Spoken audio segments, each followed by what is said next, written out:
Join our community by subscribing. Every click helps us share more stories like this one. The introduction.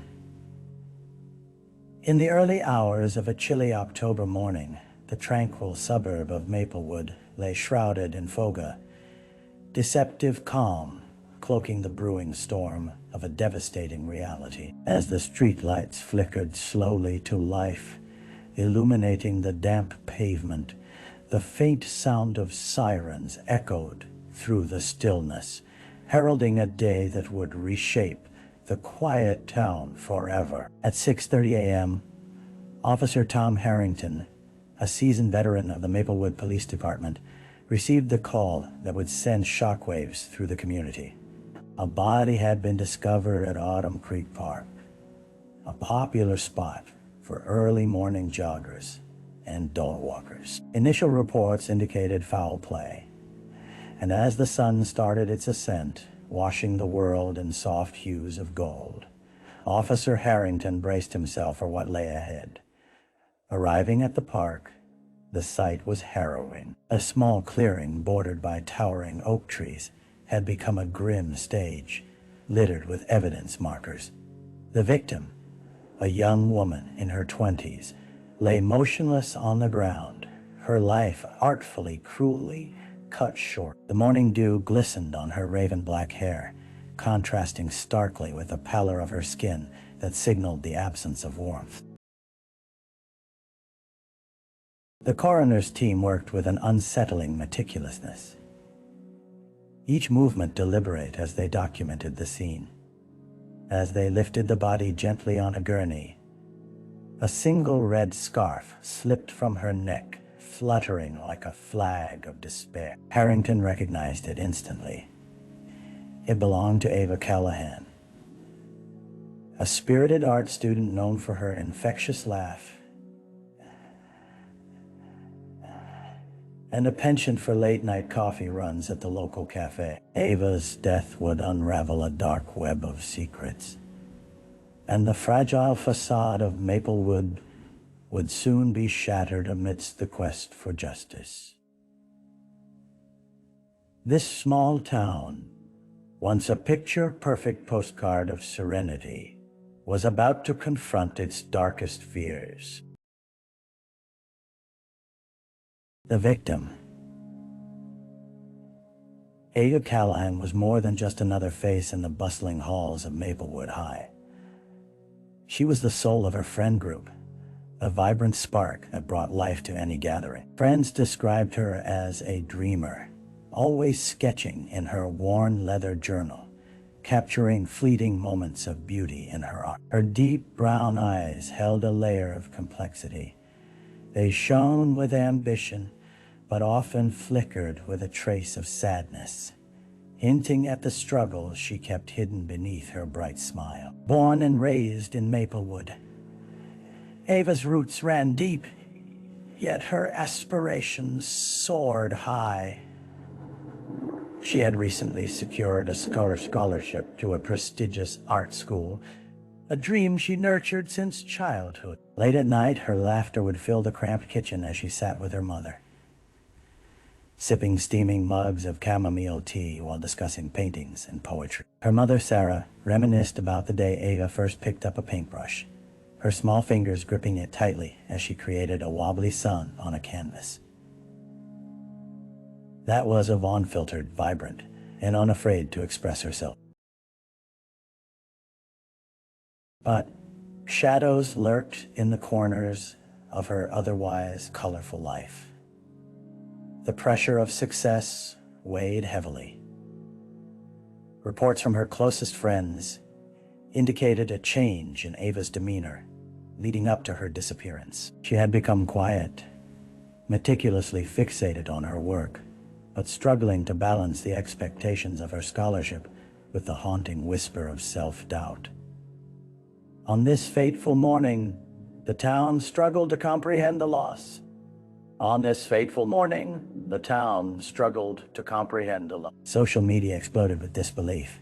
Friends banded together, flashing her photos from happier days, Ava laughing with an arm slung around a best friend, her head thrown back in pure joy. Discussions grew heated over who could have wreaked such havoc on a life so precious, and whispers of rumors began to swirl. Beneath the guise of a serene community, anger and fear animated their voices. Who would want to harm the girl who painted hope in a world that often felt draped in darkness? As investigators began to piece together the life and death of Ava Callahan, it was clear that her story was far from complete. The crime scene, with the first light of dawn filtering through the thick fog. The park stood frozen in time, an ethereal beauty tainted by the tragedy that had unfolded. Officer Harrington navigated through the carefully marked evidence, each colored flag a reminder of the grim task at hand. The air was laced with an eerie silence, punctuated only by the distant echoes of nature awakening. Birds began to chirp cautiously, their songs contrasting starkly with the somber atmosphere. Ava's body lay in the clearing, surrounded by a small pool of congealing blood. The sun, now breaking through the clouds, caught the glint of metallic objects scattered nearby, jawbone fragments of a broken necklace, an expended firearm casing, and a small canvas partially hidden beneath damp leaves, painted with strange symbols. Each item of unknown significance would require meticulous forensic analysis. A profound sense of loss imbued the space.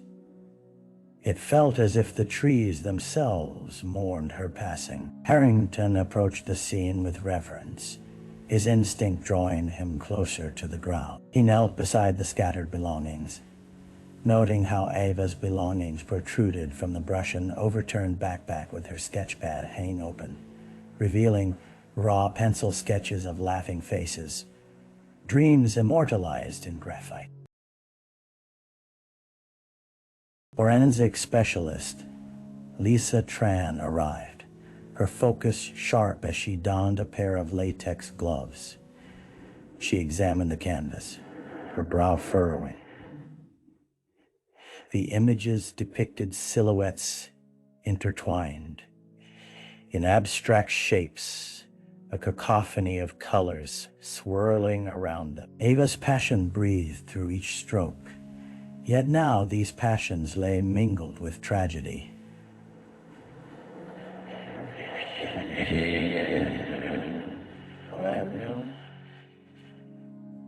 Why was this canvas here? Did she bring it to the park that fateful morning, perhaps seeking inspiration? Or was it a desperate cry for help she never got the chance to vocalize? Nearby, the coroner, Dr. Ramsey, took note of the body's positioning. Though the life had been savagely cut short, Ava's final pose conveyed a haunting tranquility, as though she had succumbed to sleep rather than violence. With every detail gathered and every piece of evidence meticulously documented, Harrington realized that unraveling Ava's story would require more than forensic science. He would need to dive deep into the quiet life of a girl who had been vibrantly alive, seeking answers from the shadows of her past. The early investigation. In the days following Ava's death, every face in Maplewood wore the shadows of grief and suspicion. Flyers with her smiling face adorned lampposts and community boards, but whispers echoed louder than any tribute. Officer Harrington gathered his team for an emergency briefing at the police station, the air thick with urgency and unrest. The quiet town had awakened to a painful realization. The sense of security it once held was now under siege. Focus on her interpersonal relationships, Harrington instructed, pacing the cramped room. We need to speak to her classmates, friends, anyone in her orbit. Someone knows something. We can't allow this to go cold. Researching the victim's background became the team's priority.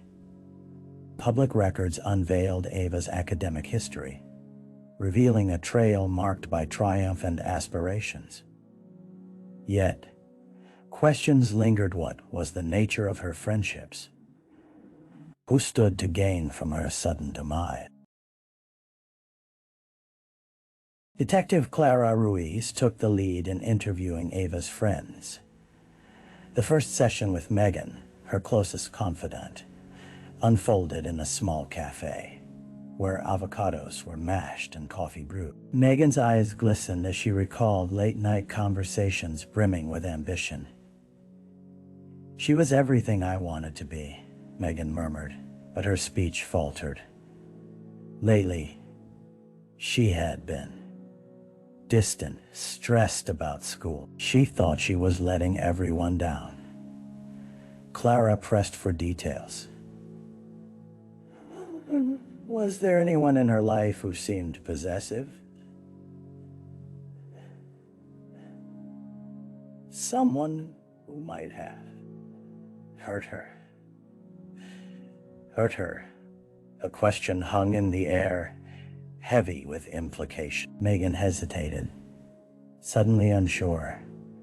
Before she whispered, "There was a guy, Ben. They dated briefly, but she broke it off. He didn't take it well." That thread was a potential lifeline. With each name they collected, a map of Ava's world began to reveal itself. Clara noted all the small, seemingly inconsequential details. An unreturned text, a raised voice, a worried friend. Everything linked to the heart of a victim whose laughter might have masked deeper troubles. As the interviews continued, new faces emerged, but with them came layers of complexity. There were others who loved Ava fiercely, but also those who lurked in the shadows of her life, cloaked in envy or rejection. Each conversation illuminated pieces of her past and ominously hinted at the labyrinth that lay ahead that could ultimately peel back the layers of Maplewood's facade. In this tranquil suburb, the investigation evolved from grieving to a hunt, exposing the town's heart, its darkness interlaced with its beauty. The dead ends, days turned into weeks, and what had begun as an invigorating hunt for truth gradually twisted into a series of frustrating dead ends. The shadowy figures from Ava's life painted an unclear picture. Detective Ruiz and Officer Harrington convened in the dimly lit precinct, surrounded by half-empty coffee cups and crumpled notes. The once vibrant atmosphere of collaboration had turned somber. "We've interviewed everyone close to her," Harrington said, his voice tinged with fatigue. "But every lead seems to go nowhere. Ben claims he's innocent. He's devastated. Too devastated. Too devastated." A palpable gust of frustration surged through the room, a collective weight sitting like lead on their shoulders. Megan, Ava's best friend, had expressed her deep mistrust of Ben, but the evidence he provided alibi documented by his family members because he had been home on the night of the murder left the detectives with no tangible link to him. Each phone call they placed to potential witnesses dwindled in yield. The labyrinth into which they ventured seemed to twist and turn endlessly, every corner curving back on itself. Even the forensic reports failed to deliver the necessary breakthroughs. The extracted DNA from the crime scene matched none in the existing databases, a fact that seemed to mock their investigation like an elusive specter. Clara rummaged through photos of Ava and her friends on her phone, desperate for a detail that escaped her. "Let's get back to the art department," Clara said suddenly, her pulse quickening. She had many acquaintances there, She had many acquaintances there. Maybe someone had seen or heard something during that week. Or perhaps she confided in someone about problems we don't know. They returned to the campus, greeted by a wave of evocative smells oils, acrylics, and pigments, blended in a creative release that felt impossibly separate from the sorrow that lingered like a thick fog. As students milled about, Clara's heart raced. She approached art instructors, hoping to glean insight into Ava's emotional state before her untimely passing. However, every path led to curt responses. She was a bright talent, one instructor had said, but like many young artists, she was sensitive. We're all devastated by the loss. Yet, amidst the familiar pang of dead ends, a glimmer of hope flickered when one of Ava's classmates, a shy girl with paint-stained fingers named Lucy, mentioned seeing something unusual on the day Ava disappeared. Clara leaned in, her spirits buoyed by the hint of a whisper that might finally break the silence. There was a dark car, parked near the entrance of the park, Lucy recalled, her tremor giving way to conviction.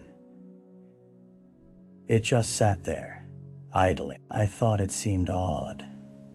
A light ignited in the recesses of Clara's mind as she recognized this nugget could point them closer to unlocking the mystery surrounding Ava's harrowing final hours. A break in the case. The following days were charged with anticipation as Detective Ruiz and Officer Harrington followed the lead about the dark car spotted near the park. They scoured traffic camera footage from the surrounding streets, hoping to catch a glimpse of the vehicle that lingered ominously at the edge of the park that fateful morning. Hours turned to days, filled with a sense of mounting urgency, their patience unraveling with every frame they scrutinized. Finally, on the third day of relentless digging, they struck gold. One camera caught a low-slung black sedan as it entered the vicinity of Autumn Creek Park shortly before sunrise. The vehicle idled at the perimeter, allowing a thin figure to slip into the shadows of the trees. A glimmer of excitement coursed through the precinct with every passing moment. "Run the plates," Harrington urged, his eyes gleaming with determination. The unassuming hum of the station came alive with renewed energy, phone calls and clacking keyboards filling the air as Lieutenant Thomas swiftly contacted the DMV. The promise of a breakthrough loomed just beyond reach. Within hours, they pulled the registration. The sedan belonged to a man named Jason Monroe, a name that fluttered through the officers' minds like a moth to a flame. Jason had been a former student of Maplewood High, slightly older than Ava, and now an unsettled figure marked by a series of on and off grievances with law enforcement. Notably, he had a record for stalking. "Let's pay him a visit," Clara suggested, her voice steady but edged with anxiety. They arrived at a modest, weathered home on the outskirts of town.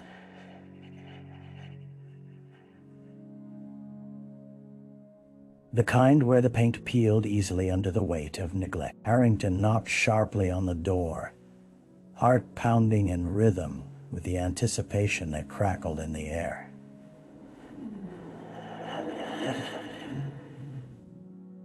After a momentary pause, Jason appeared, his demeanor cool, yet an inexplicable tension settled over him. "Mr. Monroe," Harrington began, glancing back at Clara, whose gaze remained fixed on his eyes. "We'd like to ask you about your whereabouts on the morning of October 5th. Jason's brow furrowed momentarily, and his posture stiffened. "Not much to say. I was home." Clara stepped forward, her presence commanding. "Your car was seen near Autumn Creek Park. Did you come into contact with Ava Callahan?" His expression flickered. Was it momentary panic? Before he evaded a direct answer. I didn't see her. I never meant to hurt anyone. The weight of his words hung heavy in the air, a chilling undertone that echoed countless times in their minds.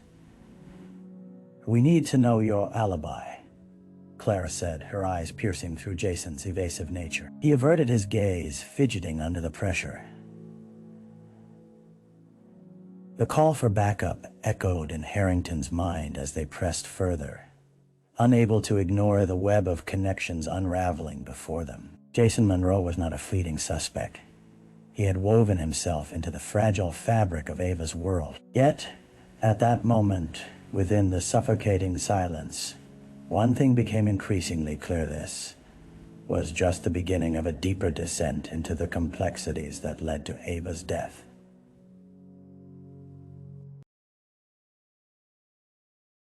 The suspect, as they sat across from Jason Monroe in a drab interrogation room. The tension thickened like fog, wrapping around them with a palpable intensity. Harrington and Clara exchanged glances as they prepared to peel back the layers of defense and denial. They had navigated the streets of Maplewood, and now they were about to confront the shadows lurking within its heart. Your car was seen near the park that morning, Clara began, her voice steady but firm, like a stone slowly being chipped away. Will you tell us why? Jason leaned back in his chair, eyes darting around as though seeking an escape from the truth. I just needed some air. I sometimes walk my dog there. It's peaceful, he replied, his voice a shade too casual, too rehearsed for Harrington's liking. Is that before or after you dropped her off at the cafe? Clara pressed, recalling the snippets from Ava's friends that hinted at a strained interaction between them. She watched his expression morph as he processed the allegations, his facade cracking, just enough to reveal a nervousness that bubbled beneath the surface. Jason swallowed hard, a bead of sweat forming on his brow. I didn't drop her off. That was just rumor. We hadn't spoken in months. Rumor or not, your name has been tossed around a lot since her death, Harrington interjected. You were deeply entrenched in her life, and now she's dead. You've been given a second chance here, Jason. We'd rather hear your truth than have to dig it out. As the words settled between them, darkness enveloped Jason's demeanor, and his defenses prematurely crumbled. Look, I didn't mean anything. Was upset when she broke it off. It wasn't supposed to be like this. Clara leaned in, sensing the fight leaking from him, pushing for a confession. What isn't supposed to be like what? The question hung suspended in air, heavy with implication. Jason took a breath, the weight of his emotion radiating in the quiet. I just wanted her to understand. I didn't hurt her. I wouldn't. But I saw her with another guy, and it broke something in me. That's all. It was a slip, a moment of vulnerability that bared the raw edges of his psyche. Clara could feel the energy shift, and with it emerged the fleeting suspicion that spoke of tumultuous feelings turned dangerous. You had a motive, Jason, but motives don't matter without evidence. Where were you when Ava was killed? Every second in that room stretched painfully as Jason's tension escalated. I went back home to my mom's. I swear. He seemed desperate to convince them, but in his eyes there was a flicker of uncertainty. Clara caught it, that nervous tick, and desperation calmed to revelation. If you didn't hurt her, then why were you at the park that day? That would mean you'd be witnessed somewhere else if your mother could vouch for you. The weight of the accusation hung heavy between them, and Jason's composure wavered further. I can prove it, he stammered, but his voice was uncertain, as if the walls of confinement were closing in, the pressure crushing against the truth he so desperately wished to hide. But as the interwoven strands of Ava's life, fears, and this enigmatic suspect converged, an unsettling realization dawned on Harrington and Clara. They weren't merely chasing a suspect. They were unearthing a tangled mess of emotions where love, rejection, and fear tangibly blended a concoction that had led to something so horrifyingly irreversible. Though this wasn't the end of the investigation, it was a step toward realizing the horrifying reality of what had transpired in their once peaceful town. The trial. The courthouse loomed like a grim sentinel, its stone facade casting long shadows over the gathering crowd. It was a crisp winter morning, and a palpable tension rippled through the air as the community assembled to witness the trial of Jason Monroe, charged with the murder of Ava Callahan. The stakes were higher than ever. This was a moment where justice would either prevail or fracture under the weight of emotional turmoil. Inside, the courtroom buzzed with murmurs as spectators, reporters, and Ava's friends crammed into the wooden benches. In the defendant's chair, Jason appeared strangely both resigned and defiant, the evidence against him mounting with each passing day. The prosecution had built a compelling case, drawing lines between his complex history with Ava and the damning evidence collected from the crime scene. As the proceedings commenced, the air crackled with anticipation. The lead prosecuting attorney, a seasoned figure named Mark Henderson, approached the jury with measured confidence. "Ladies and gentlemen, we will show that Jason Monroe was more than just an acquaintance to Ava Callahan. He was a man consumed by obsession. An obsession that culminated in a horrific act of violence." Clara sat at the prosecution table, her heart racing as she recalled each painstaking detail of the investigation, the interviews, the haunting memories of Ava, and the unraveling of Jason's psyche. Ava's parents, seated directly behind her, wore faces etched in sorrow, their eyes heavy with disbelief. Witnesses were called, each testimony weaving a tapestry of Ava's life and the undercurrents that led to her death. Megan spoke with tears streaming down her face, recalling the late-night conversations they had, revealing Ava's fears about Jason's possessiveness. A former neighbor recounted the nights filled with shouting, snippets of Jason's voice rising in anger. But the defense, led by a sharp-witted attorney named Rachel Sterling, countered with grit and intensity. She painted Jason not as a monster, but as a flawed individual grappling with rejection and heartbreak. Emotions can drive people to madness, but they should not equate to murder, she argued, framing the case around reasonable doubt. Mr. Monroe had every reason to be upset, but does that make him a killer?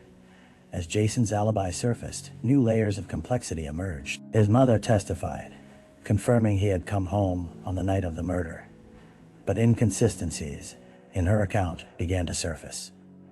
Clarifying questions from the prosecution unearthed gaps, allowing doubt to grow like cracks in a fragile fabric. Clara and Harrington exchanged glances, a blend of hope and trepidation swirling in the air. In the days that spooled out before the jury, arguments sharpened and the emotional weight of the trial deepened. Discussions of love, loss, and obsession swirled together, each shred of evidence becoming part of an interconnected story that spiraled into tragedy. As the trial drew to a close, the jury deliberated, the tension palpable. Clara felt the weight of expectations pressing against her chest. This trial was more than just judicial. It represented the very heart of the community, the loss of a promising life, and the fight for justice in a world that often fell short. Finally, the jury returned to the courtroom, the verdict clutched in a single slip of paper. When the foreman stood, silence enveloped the room like a shroud. We, the jury, find the defendant, Jason Monroe, guilty of second-degree murder. The room erupted into conflicting waves of emotions. Relief and grief collided as the reality of Jason's conviction echoed through the courthouse walls. Though justice had been served, the community breathed unevenly, knowing that Ava's absence would echo in their lives forever. The struggle to heal would be long, but the path toward closure had taken a vital step forward. And as they exited the courtroom, each wore the weight of Ava's legacy, a silent promise to remember, to honor, and to seek the light amid the shadows that had darkened their lives. The aftermath. In the weeks following Jason Monroe's conviction, Maplewood struggled to pick up the pieces of its fractured soul. The once inviting streets that had teemed with laughter echoed only with whispers of sorrow. Ava Callahan's absence lingered in the air like an unresolved note, dampening the vibrancy of the season now falling firmly into winter's grasp. The aftermath of the trial bore scars that ran deep, affecting more than just those directly involved. The ripple effect of Ava's tragic death and Jason's conviction stretched into every corner of the community. Vigils were held, and candles lit around the park where Ava's life had been stolen. Friends gathered, exchanging stories of her laughter, basking in the warmth of shared memories, yet grappling with the stark reality of loss. Each flickering flame represented not just grief, but the courage to resist the darkness that seemed to encroach so thoroughly. Detective Clara Rui found herself restless in the quiet moments of winter evenings, replaying every detail of her investigation. Each conversation echoed in her mind, each nuance a whispered reminder of choices made. The notion of justice rendered was bittersweet. There was no celebration amidst the law's triumph when it felt incomplete without Ava's presence to honor. Clara had not just pursued a case, she had participated in a journey of healing and remembrance for a community shattered by violence. Megan, Ava's best friend, took to organizing a scholarship in Ava's name for art students, determined to cultivate the potential in memorializing her life rather than letting the tragedy define it. She felt an overwhelming responsibility to channel her grief into positivity, a force for change that would ensure no other student felt the weight of loneliness or despair that Ava had faced. Whenever she found herself lost in the pain, she would push forward, pouring her heart into every detail, believing that art could bridge the chasm of loss left in its wake. Meanwhile, Jason sat in a cell, the echoes of the trial now mere memories amidst the sterile walls and cold perspective he faced daily. The reality of his actions battled against the denial that had cloaked him for so long. Days morphed into months, and though guilt clawed at him, the harsh truth remained that he had lost everything tethered to a fleeting obsession. Remorse didn't erase the crime. It merely suppressed the chaos inside him. Months passed, and with the arrival of spring, Maplewood saw subtle signs of resilience. Slowly, businesses began to flourish anew, while blooms of color broke through winter's monochrome grasp. The community started to find a groove within grief, rising together to advocate for mental health awareness and support. Resources expanded in schools. Workshops materialized to help students find their voices, and tragedies were openly discussed, no longer relegated to whispers behind closed doors. However, Ava's legacy interwove tightly with the fabric of Maplewood. In her memory, the scholarship flourished, granting opportunities that prompted newfound interest in the arts. Her name became synonymous with hope rather than despair, a beacon of light through darkness that compelled students to embrace their creativity and dreams.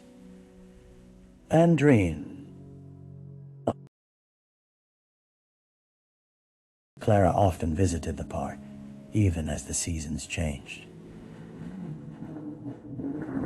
She found solace walking along the trails that Ava once graced, reflecting on the beauty that remained despite the sorrowful past. With each step through Autumn Creek Park, she silently acknowledged the powerful connection between grief and growth. Ava had inspired transformation not just in art, but within each heart that had felt the profound loss. The finality of Jason's conviction marked a chapter closed, but it also opened a new narrative, grounded not solely in loss, but shaped deeply by love, community, and the understanding that healing always begins with in a small town where darkness had once loomed large, the tender threads of hope intricately woven through Ava's spirit propelled Maplewood toward a brighter dawn.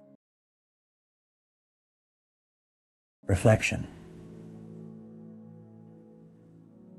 As the sun dipped low on the horizon, casting long shadows across Autumn Creek Park, Clara found herself reflecting on the journey that had stretched far beyond the confines of the investigation. The passing of time and the eventual turning of seasons reminded her of the cyclical nature of life, moments of darkness interspersed with glimpses of light. She had witnessed both in vivid detail throughout her time as a detective, but never had they felt so intertwined as they did in the wake of Ava Callahan's tragic death. Clara sat on a bench, the very one where Ava had once sprawled with her sketches, vibrant thoughts dancing through her mind. Picturesque now, in the early evening light, the park exhaled life once again, despite the tragedy that had unfolded within its embrace. It was a place where laughter had subsided, but resilience had found a foothold,